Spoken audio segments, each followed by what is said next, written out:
When we sat down to think about the high concept of the game, we were thinking about how to take the series in a new direction. And to keep the series fresh and relevant, we had to do something radically different. One of the things that we really want to do is to build the character of Sam Fisher.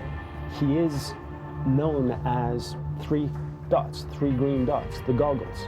So the most radical thing that we could think about doing is stripping that equipment away from him. When we came to top management with that sort of idea, it was a tough sell, but the concept of being a double agent is so strong that it actually made sense to everybody. I thought we were on the same side. Don't do this! I send you because you don't exist. The directed moments are something that we've really pushed on the next-gen consoles and the Xbox 360. It's something that we thought would be the bridge between traditional entertainment and video games. In-game moments are basically every moment in the game that needed a little more attention. For this game, we've tried and create a lot more emotional driven moments. So everything that needed like deeper acting, deeper consequences, we wanted the player to be totally immersed in the game. So what we did is we filmed ourselves in a sequence where you have to kill somebody and he's begging for his life. So the breathing in that sequence is just very subtle, very well done, something you don't see in games normally. And this is playable, so it makes it even stronger. This is me acting very well. As the mafia boss, handing a gun to Sam. The eyes, the look, we really worked hard to achieve that so that you'd feel pity for somebody that you killed for the first time in a game.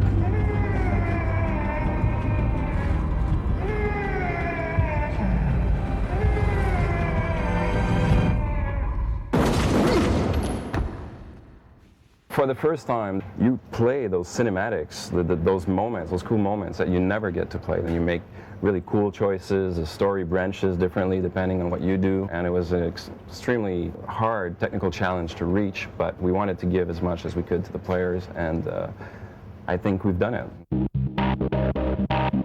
Enrique mentioned something about a super tanker.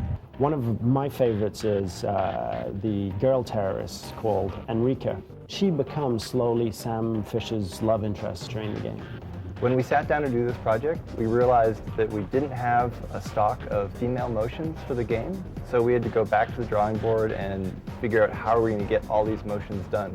So we decided we wanted to go with motion capture because it's fast, it's realistic.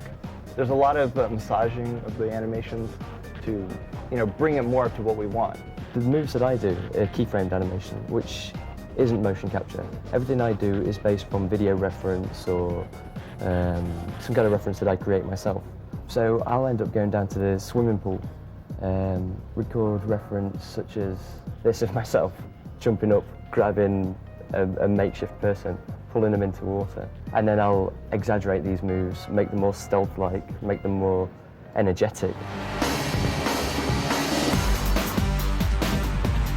Here in Shanghai, we were really lucky because we got the new toy, the new technology, and it allowed us to push things really far. And some levels that we designed and we came up with were only possible on next-gen technology. This entire ginormous building has been replicated with mind-blowing detail for a level in Splinter Cell that takes place during Chinese New Year. And guys, that level is only available on the Xbox 360. Now the Shanghai level happens in a huge hotel tower.